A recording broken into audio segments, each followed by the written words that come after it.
7:25 is the time, and Wiltshire has improved its ranking in the National League tables for the quality of care provided in residential nursing and care homes in the county. Wiltshire's gone from 38th to 28th place in the tables by Trusted Care, based on assessments by the Care Quality Commission. But it's expensive to pay for care. Many of you might know that. It's the third most expensive county for nursing care, in fact, at some £1,196 a week. Well, Mark Wolford is the founder and CEO of Trusted Care, which compiles the league tables. Mark, good morning. Good morning, Ben. So some perspective, up from 38th to 28th out of how many overall? Across the counties, it's 47 counties that we monitor across the entirety of the UK. So, it is a significant sort of movement up. You are one of only a handful of counties which have achieved this. It's fantastic news for the county and the care that service users in the area are receiving. And what's caused it? As I said, it's mainly residential services. There's been a significant number of providers who've actually achieved the good rating from the requires improvements perspective, and this has obviously boosted the rankings of the county overall.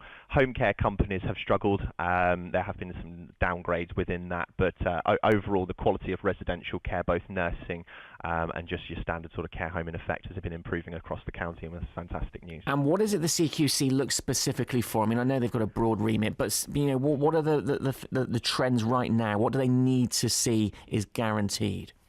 Obviously, it's all about the safety and the quality of the service and the care that the individuals receive. So, I mean, they grade over a series of criteria from the management and the running of the home, the administrative support, but really down to what sort of care and respect and choices are put upon the individuals who receive the service. They speak to family members, they speak to staff, and obviously they rigorously hold the companies to account. So it's great to see that providers in the county are obviously improving on that. We're going to speak to a care agency in just a sec, that needs to recruit a substantial number of care workers, actually. How big a problem is that nationally? Recruitment is a huge problem facing the sector. About 37% of the workforce turnover annually, which compared to other industries is around about sort of 18%. So, it is a substantial turnover. And what we tend to see is that care quality is all about people. It's a people business. So if you can't get the workforce and the workforce are not right or fit for purpose, the quality of care is affected. The building's second to none, really. It's all about the people. So recruitment is one of the key fundamentals above and beyond cost. It was an interesting part of the survey that we carry out, and we carry this out annually, and it's reviewed daily. So, I mean, the data's updating all the time, but it's not necessarily areas where care is expensive, where quality is high. It's the employment markets underneath it that drive the fundamentals to good quality of care. Thanks for your time, Mark Wolford. Well, First City Nursing and Care has got offices in Swindon, in Chippenham and Salisbury. It now, as I say, needs to recruit 100 extra staff. Dave Trowbridge, their manager, with us. Morning, Dave. Morning. What are your main challenges then? Why don't people want to come into the industry? Well, we're finding that we're getting a lot of people interested in us because we offer flexible contracts for people. We offer excellent rates of pay. They also get the extra benefits of holiday pay and pensions when they come to us. So they can work when they want. But you can't get enough of them? We've recently gained a new contract which we've got to rapidly recruit. So we are recruiting for about 100 staff at the moment, particular focus in Salisbury and also Melksham, Marlborough, Corsham, Devizes, those sort of areas.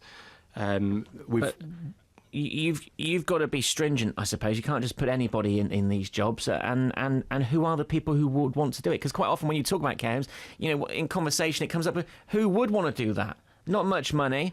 Sometimes not much gratitude, and having to do jobs that no human being would want to do. It's a very rewarding career for people.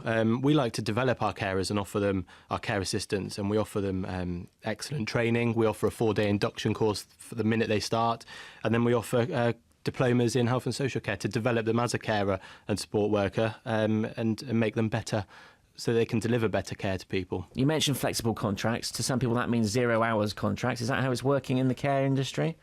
In fairness, it needs to be. It needs to work that way because nothing's guaranteed. We could go into somebody to care for people and they may pass away, sadly, and that's, we need to find more clients to cover that. Is that maybe one of the issues that people don't want to work like that? I mean, they need work, but they're still a bit picky because of the negative connotations that come with 0 hours contracts and the lack of guarantees. Well, we offer a variety. I mean, the reason we offer a variety is we support nursing homes, care homes, learning disability placements, but we also look after people in their own homes. So some of our staff are on fixed-term contracts so that they are guaranteed the hours that we offer. So. I mean, you've got, examples here in Wiltshire. I've been to one or two of them that are truly outstanding in what they do. Are we getting closer to a time when that will be, if not the norm, then sort of increasingly the way? It would be good. Or will we always have naff, awful care homes that no one wants to send people to? No, I think people are becoming clever in the way they work. They're looking at the CLOEs, which are called the key lines of inquiry. So they're focusing on there being safe, caring, responsive, effective and well-led. And the more that people learn and understand what's required, the strive for excellence.